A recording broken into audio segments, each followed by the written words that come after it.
Por otro lado, hemos estado viendo el tema de cómo va la correlación de fuerzas en el Congreso. Ya ha variado y lo veremos en los siguientes gráficos, ¿no? Por ejemplo, los no agrupados han incrementado sustancialmente su cantidad de congresistas. Hoy día tienen 8 congresistas. En febrero tenían apenas 3. O sea, 3 congresistas eran no agrupados, que son aquellos congresistas que los expulsaron de sus bancadas o ellos renunciaron a sus bancadas. Entonces, lo que establece el reglamento del Congreso es que esos pasan a formar parte de los denominados no agrupados, congresistas no agrupados. Como les decía, eran 3. Ahora son 8 en marzo. Fueron 8 en marzo y hasta este momento son 8. ¿Y por qué se incrementaron la cantidad de no agrupados? Porque renunció el congresista Anderson a su bancada, que es Podemos Perú. Y Podemos Perú tenía 5 congresistas, 5 miembros. Y el reglamento del Congreso establece que para tener derecho a formar grupo parlamentario, tienes que tener mínimo 5 congresistas. Al renunciar entonces el congresista Anderson, se quedó con 4. Se disuelve entonces el grupo parlamentario Podemos y todos sus miembros, incluido Anderson, pasan a integrar lo que se denomina los no agrupados.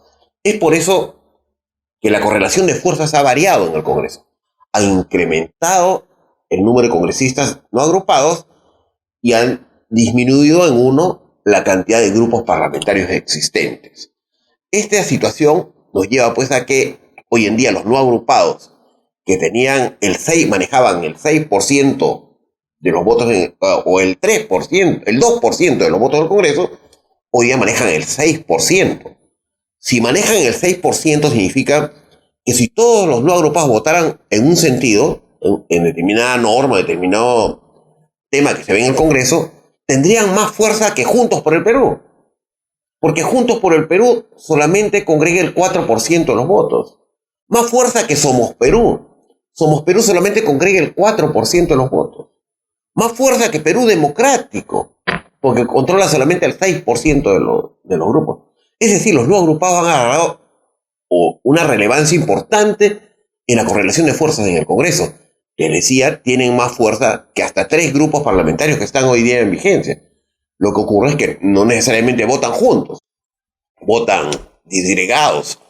Eso quizás no les lleva a utilizar ese poder del que tienen como si quisieran hacerlo. Por otro lado, si hacemos un análisis de la correlación de fuerzas políticas entre grupos oficialistas y grupos de oposición, no necesariamente grupos, porque en el caso, por ejemplo, de Acción Popular, los denominados niños se ha descubierto que son 12. Entonces tienes que dividir los 12 de Acción Popular como oficialistas y los 3 que quedan restantes como oposición. Eso es lo que se hace en el gráfico que estamos mostrando, que corresponde al mes de marzo.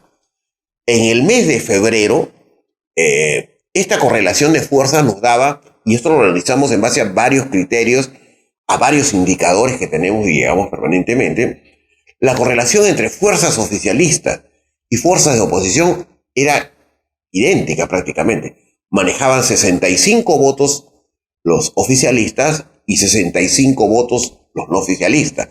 Por supuesto que esta correlación varía de acuerdo al tema que se está tratando, pero en el análisis que hacemos, evaluando varias votaciones que se vienen dando, queda más o menos, esa era la figura en febrero. Pero en marzo se incrementó por los temas políticos que se dieron. Y que por el hecho de que consiguió, por ejemplo, el gobierno manejar o controlar más votos a propósito de la vacancia. Entonces, la correlación de fuerzas a partir de marzo entre oposición y grupos oficialistas ha dado por resultado que hoy día de 65 votos que manejaba más o menos el oficialismo, ha llegado a tener un poder de manejar prácticamente 77 votos de los 130. Y han reducido la cantidad de votos que manejaba la oposición, hoy ya se queda solamente con 53. Ese creo que es el tope de votos que puede manejar Pedro Castillo en el Congreso. 77 es su techo, lo ha logrado con el tema de la vacancia y lo puede lograr en otros temas. Entonces la correlación de fuerzas hoy en día entre oposición y gobierno nos da como resultado que los oficialistas hoy día suman más votos que los sectores de oposición, que han perdido poder en este tiempo.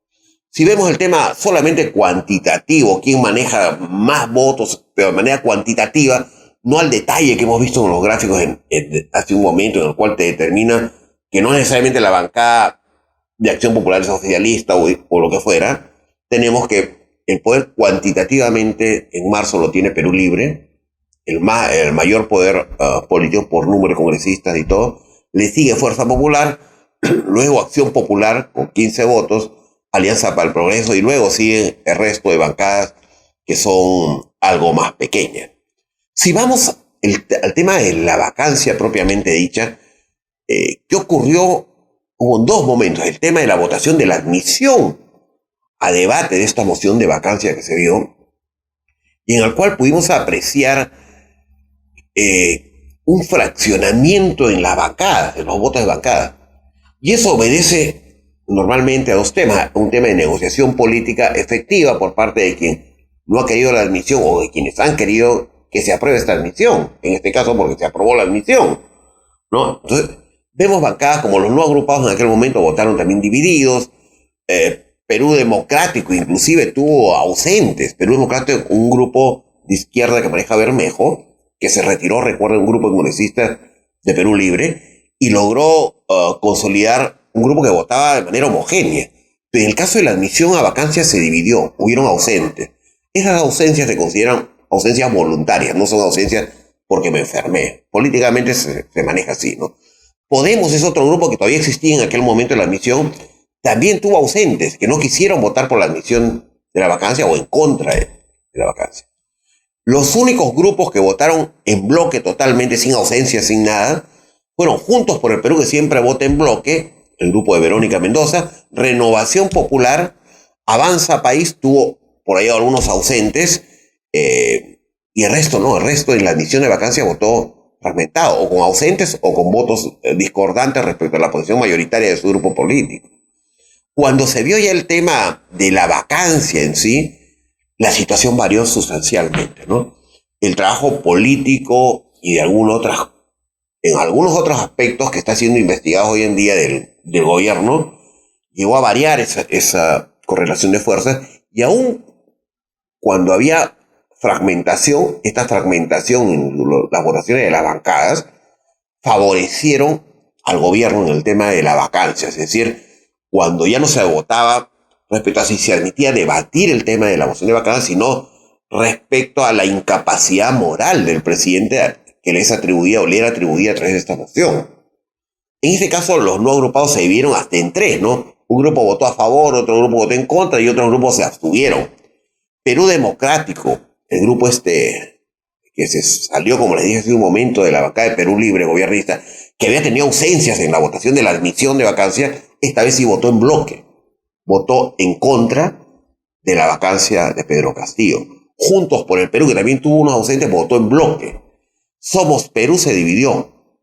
Tuvo votos a favor y votos en contra. Recordemos que Somos Perú, un miembro de Somos Perú hoy día es ministro de este gobierno, ministro de Cultura, aquel que se le ha caído el muro en las ruinas, ¿no? En Chachapoyas. Pero que hace la voz de vocero de Pedro Castillo, ¿no? Es el que sale en los medios y todo, ¿no? Es prácticamente, yo diría, el premier de facto de este gobierno, porque sale más a medios que el mismo premier. El premier un poco que lo tiene rezagado, escondido en la refrigeradora. Renovación, sí, cuando hubo el tema de vacancia votó en bloque, al igual que Avanza País en bloque. Alianza para el Progreso está jugando, tiene un juego político interesante. Alianza para el Congreso, para el Progreso, vota fraccionado, siempre votaba de una manera uniforme. En los votos políticos últimamente que afectan al gobierno se está dividiendo. Es un sistema que yo he visto cómo se maneja en el Congreso, en el cual le ofreces al gobierno votar, pero no en bloque, sino darle los votos necesarios, por ejemplo, para que no sea vacado. Pero para que no se vea tan feo, el resto vota diferente a este grupito que le está dando apoyo. Es como si negociaras una cantidad de votos lograr que los intereses del gobierno se mantengan, y por el otro, para mantener tu imagen, buscas un grupito de tus congresistas que voten en abstención o voten en contra.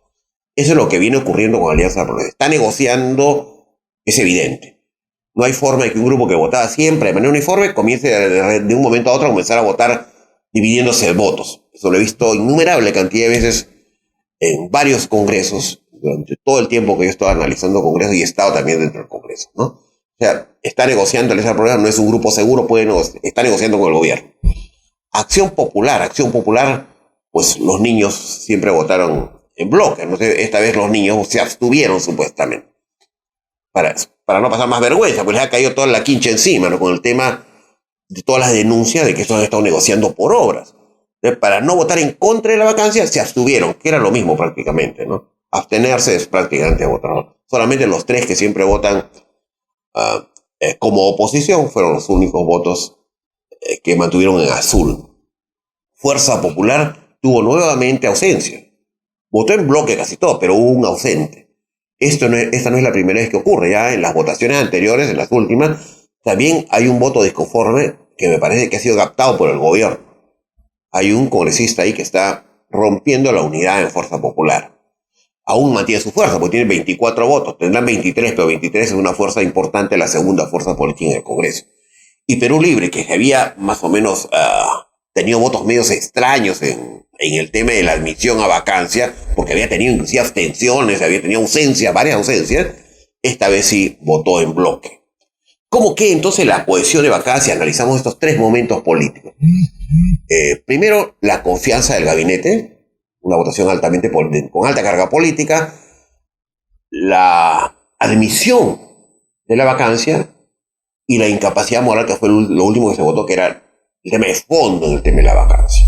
En el siguiente gráfico podemos ver cómo se han movido. En este gráfico vemos qué tan unidos, qué tan cohesionados han votado los grupos políticos en estos 3 momentos, y vemos pues a Fuerza Popular con una votación altamente concentrada, igual que Acción Popular, Avanza País, Renovación, Juntos por el Perú y Perú Democrático, que votan en bloque.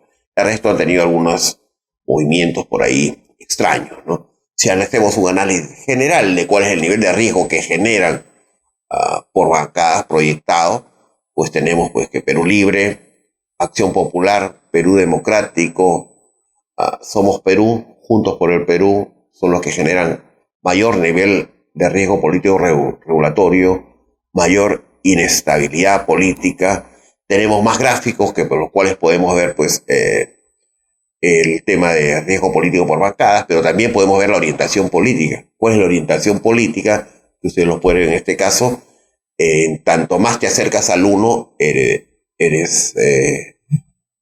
vas más hacia la izquierda, hacia la extrema izquierda en el siguiente gráfico, y en cuanto estás más al 0, o sea, más en la línea central de esta figura, pues estás en extrema derecha. Y pueden ver en este gráfico cómo se han identificado. Esto se hace en función a 5 indicadores que manejamos nosotros para poder determinar hacer este tipo de evaluaciones. Esta es pues la situación del Congreso hoy en día. Sigue moviendo de temas complicados, se ha vuelto bastante populista, está siguiendo la línea que marca el presidente, ya no tiene prácticamente autonomía en el sistema de generar agenda, ¿no? Sus agendas más van por control político, por fiscalización, mientras que ha comenzado a hacer populismo el gobierno con medidas como el tema del IGB, que es una barbaridad. Exonerar de IGB no implica que van a bajar los precios, lo dije desde un principio, porque ese IGB que se exonera termina en el camino, en la cadena de comercialización, se queda en manos del productor, del transportista, del distribuidor, en fin, pero al AME Casa no llega ese. Toda exoneración del IGB realmente nunca llega en efecto al AME Casa, que es supuestamente donde se quiere apuntar, ¿no? Si quieres exonerar para bajar precios a través del IGB, no funciona. Ayudas, al contrario, a los productores, o sea, ayudas a todos, pero al consumidor final no lo hay. Es un tema de IGB complicado, populista, pero por populismo el Congreso ha tenido que seguir la línea con los errores que se han cometido y todo. Eso fue todo en este bloque legislativo. Regresamos con nuestro análisis de coyuntura política.